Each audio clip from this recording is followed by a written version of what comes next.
Hello ভাই brother, live কি খুব স্মুথলি রান করছে না? তাহলে আপনার জন্য সলিউশন এই যে Xiaomi Redmi 14C বড় দাবি করছে আপনার লাইভ একদম স্মুথ করে দেবে। বাংলাদেশে Xiaomi Redmi 14C কিন্তু অফিসিয়ালি লঞ্চ হয়ে গেল একটি ভ্যারিয়েন্টে 6128GB ভ্যারিয়েন্ট এবং দাম রেখেছে 14,999 টাকা। এই প্রাইস পয়েন্টে বাংলাদেশের মানুষজন স্মার্টফোন কিনতে খুব স্বাচ্ছন্দ্য বোধ করে, খুবই সুইট একটা প্রাইস পয়েন্ট বলতে পারেন। তো এই বাজেটে একটা ফোন আসলে সেটাকে তো একটু ভালো করে ঘাটিয়ে দেখতে হয় যে কী অবস্থা কী, রাইট? তো এইটার কী অবস্থা সেটাই আজকে আমরা দেখব। এমনিতে ফোন কিন্তু বেশ বড় সড়ো ভাই, বিশাল বড় ফোন। অন্যদিকে ক্যামেরা মডিউলটা দেখুন, এইটার উপরে ভাই হেলিকপ্টার ল্যান্ড করতে পারবে, বেশ বড় সড়ো। রিয়ার প্যানেলটা দেখতে গ্লাসের মতো লাগে, তবে এটা প্লাস্টিক, মাথায় রাখবেন।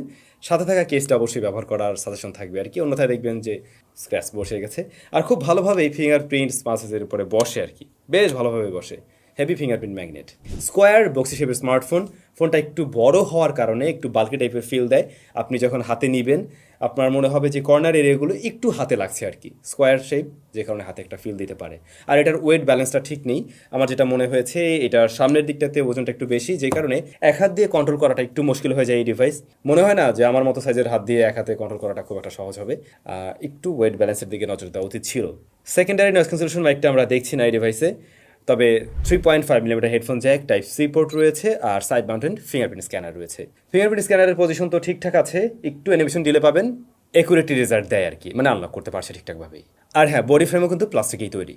রেডমির বড়সড় এই স্মার্টফোনের display size 6.88 inch IPS LCD panel, যেখানে এইচডি প্লাস রেজুলেশন রয়েছে। তবে আপনি বাড়তি পাচ্ছেন 120 হার্টজ, এবং যে কারণে বলছে আপনার লাইফটা একদম স্মুথ করে দেবে 120 হার্টজের মতো। Brightness 600 nits. হ্যাঁ, আসলে 120 হার্টজ ওরা দিয়েছে, এবং আমরা চেক করে দেখছিলাম 120 হার্টজ পর্যন্ত পুশ করতে পারছে, কিন্তু সব অ্যাপের ক্ষেত্রে কিন্তু সেভাবে পাইনি। এবং সব সময় 120 হার্টজের যে ফিলটা সেটাও মনে হয়নি, কখনো এটা 90 হার্টজে আসছে। যদিও এই ধরনের বাজেট ফ্রেন্ডলি ফোনের মধ্যে ওই 90 হার্টজ 120 হার্টজ এই ব্যাপারটা খুব একটা তফাৎ করে না, ওই রেগুলার রিফ্রেশেড বা 60 হার্টজের উপরে গেলে পরে মোটামুটি একটু স্মুথ লাগে। তো এইটা হ্যাঁ একটা স্মুথ রেজাল্ট দিচ্ছে।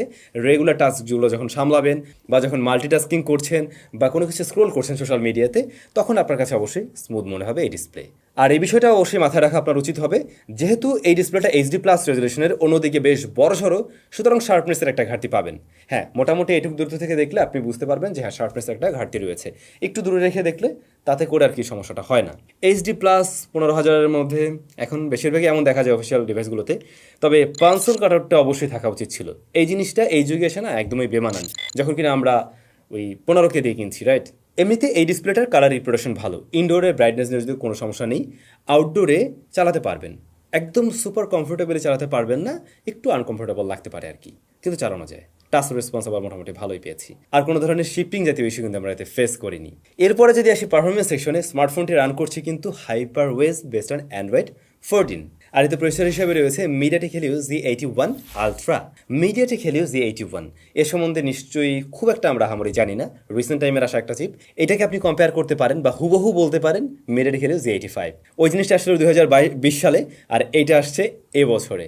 বাকি বিষয়বস্তু সেম, ইভেন এর ক্লক স্পিডও সেম, প্রত্যেকটা জায়গায় সেম কিছুই আছে বলা যায়। বাট লেটেস্ট যেহেতু, হয়তো বর্তমান সময়ের অ্যাপের সাথে বেশ ভালোভাবে সিঙ্ক করতে পারবে বা পারফরমেন্সটা স্টেবলভাবে দিতে পারবে আর কি। শুরুতেই বলছিলাম একটি ভ্যারিয়েন্টে পাওয়া যাচ্ছে 6128GB ভ্যারিয়েন্ট আর কি। তো এই প্রসেসরটা থেকে আমরা আসলেই ওই পারফরমেন্সটাই পেয়েছি, মিডিয়াটেক হেলিও Z85 এর মতোই। ডে টু ডে টাস্ক এটা সামলাতে পারে, সমস্যা হয়নি। হাইপার ওসে কোনো ধরনের প্রবলেম ফেস করতে হয়নি, বাগ টাগের কোনো সমস্যা আমরা পাইনি এই ডিভাইসটাতে। অ্যাপ ওপেন ক্লোজে একটা ডিসেন্ট টাইম নিচ্ছে। এই প্রাইস পয়েন্টের ফোনে ম্যাক্সিমাম আমরা দেখি খুব ফাস্ট হয় না, একটু ডিলে থাকে, ওটা এই ফোনেও আছে। তবে কখনো ফ্রিজ হয়ে যেতে বা আটকে যেতে আমরা লক্ষ্য করিনি, হ্যাং করে বসে আছে। অনেক সময় হয় না, কিছু কিছু ফোন দেখবেন হেভি টাস্ক সামলাতে গিয়ে না পেরে পরে রিবুট নিয়ে ফেলে, ওই প্রবলেম এটাতে ফেস করিনি। হালকা ওয়ার্ম হয়, খুব হেভি গরম করে না, হালকা ওয়ার্ম হয়, কিন্তু এতে করে আমরা থার্মাল থ্রোটলিংয়ের মতো কোনো প্রবলেম ফেস করিনি। একসাথে 4-5টা শর্ট অ্যাপ্লিকেশন নিয়ে আপনি কাজ করতে পারবেন। আসলে এরকম প্রাইস পয়েন্টের একটা ডিভাইস থেকে আপনার এক্সপেকটেশন কতটুকু বা কী ধরনের কাজ আমরা করতে পারি? লাইক সোশ্যাল মিডিয়া অ্যাপগুলো চালাবো, সেটা হতে পারে ফেসবুক, হতে পারে ইউটিউব, হতে পারে টিকটক প্ল্যাটফর্ম চালাতে পারেন, এ জাতীয় অ্যাপ চালাচ্ছেন। আবার হয়তো আপনি ব্রাউজ করছেন, টুকটাক ছবি এডিট করার কাজ বাজ আপনি করতে পারেন, এগুলো সামলাতে পারছি, তাতে সমস্যা হয়নি। আর গেমিং খুব আহামরি কিছু পাবেন না আসলে। এটা দিয়ে আপনি পাবজি প্লে করতে চাইলে করতে পারবেন, তবে highest settings HD high frame রেটে এটা খুব একটা বেটার রেজাল্ট দেয়নি। সেক্ষেত্রে আমরা বেশ কিছুটা লেগে ভাব পেয়েছি, এবং ফ্রেম রেটও কিন্তু তখন ফ্ল্যাকচুয়েট করছিল অনেকটাই। তবে লোয়ার সেটিংসে নিয়ে মোটামুটি প্লেয়াবল রেজাল্ট পাওয়া যায়, স্টিল রিকমেন্ডেবল না। আপনি ফ্রি ফায়ার খেলতে চাইলে মোটামুটি এর থেকে একটা প্লেয়েবল রেজাল্ট পাবেন। ফ্রি ফায়ারের ক্ষেত্রে তুলনামূলকভাবে স্মুথ রেজাল্ট ছিল আর কি এই স্মার্টফোনে। কিন্তু যদি বেসিক গেমিংগুলো করতে চান লাইক 2D গেম টাইপের, সেগুলো কিন্তু এই স্মার্টফোনে আবার ভালোই চলে। ইভেন আমরা ট্রাই করছিলাম এটাতে কল অফ ডিউটি মোবাইল, ওইটা কিন্তু আবার মোটামুটি স্মুথলি চলছিল। তো বলাই যায় 15K একটা অফিসিয়াল ডিভাইস হিসাবে একটা ডিসেন্ট পারফরমেন্স ডেলিভার করতে পারে এই ডিভাইস। ও হ্যাঁ, eMMC 5.1 রয়েছে স্টোরেজ টাইপ হিসাবে। আচ্ছা, ক্যামেরাতে রিয়ারে দুইটা শুটার আমরা পেয়ে যাব। এর মেইন শুটার হলো গিয়ে 50 মেগাপিক্সেল, এর সাথে আর একটা 2 মেগাপিক্সেলের ডেপথ সেন্সর রয়েছে। আর ফ্রন্ট ফেসিং ক্যামেরাটা আবার 13 মেগাপিক্সেল। 13 মেগাপিক্সেলটা বোধহয় একটু কম পাওয়া যায় অন্য স্মার্টফোনে ফ্রন্ট ফেসিং ক্যামেরায় আর কি। তো রেডমির যে অ্যাজ ইউজুয়াল টোন, সেটা কিন্তু বিদ্যমান এর ডেলাইট কন্ডিশনে, কিন্তু ডেলাইট কন্ডিশনের ছবি তো আমরা ডিটেল একটু কম পেয়েছি। যদিও লো লাইটের দিকে এই বিষয়টা অনেক বেশি লক্ষণীয় হয়, একদম প্রপার লাইটিং কন্ডিশনে কম, স্টিল আরেকটু শার্প আরেকটু ডিটেলে ছবি আসতে পারতো বোধ হয়। ডাইনামিক রেঞ্জ মোটামুটি মানের ছিল, আর হেভি এক্সপোজার পেলে সেটা কন্ট্রোল করতে গিয়ে একটু হিমশিম খায় এই ডিভাইস। তবে লাইট টাইট সব কিছু যদি ওর অনুকূলে থাকে, মানে পারফেক্ট হয়, তাহলে বেশ কিছু ছবি আপনি ভালোই বের করতে পারবেন আই হোপ এই স্মার্টফোন দিয়ে।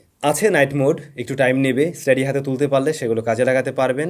এখানে হয় কি, ওই নয়েজ গ্রেন যা আসে ওগুলো কাট করতে গিয়ে একটু সফট করে ফেলে আর কি। সোশ্যাল মিডিয়া রেডি টাইপ বা ওই কাজের জন্যই ঠিক আছে, এর চাইতে বেশি আশা রাখাটা ঠিক হচ্ছে না।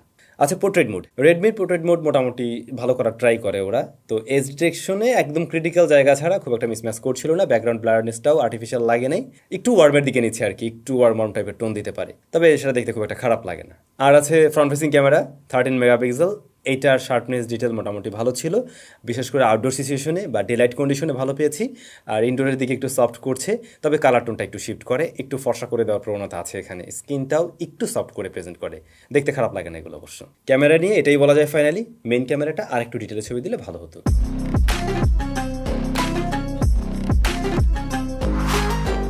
এরপরে আছে কি স্পিকার, এটাতে আমরা মনো স্পিকার পেয়েছি।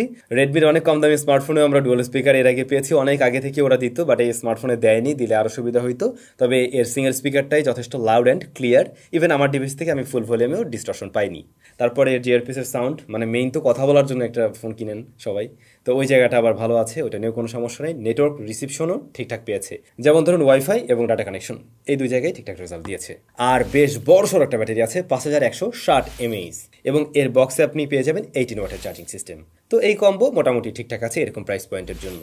এটার ব্যাকআপ যথেষ্ট ভালো, এইচডি প্লাস রেজুলেশন, খুব আহামরি ব্যাটারি বার্ন করবে না। তবে প্রসেসরটা কিন্তু 12 nm এর।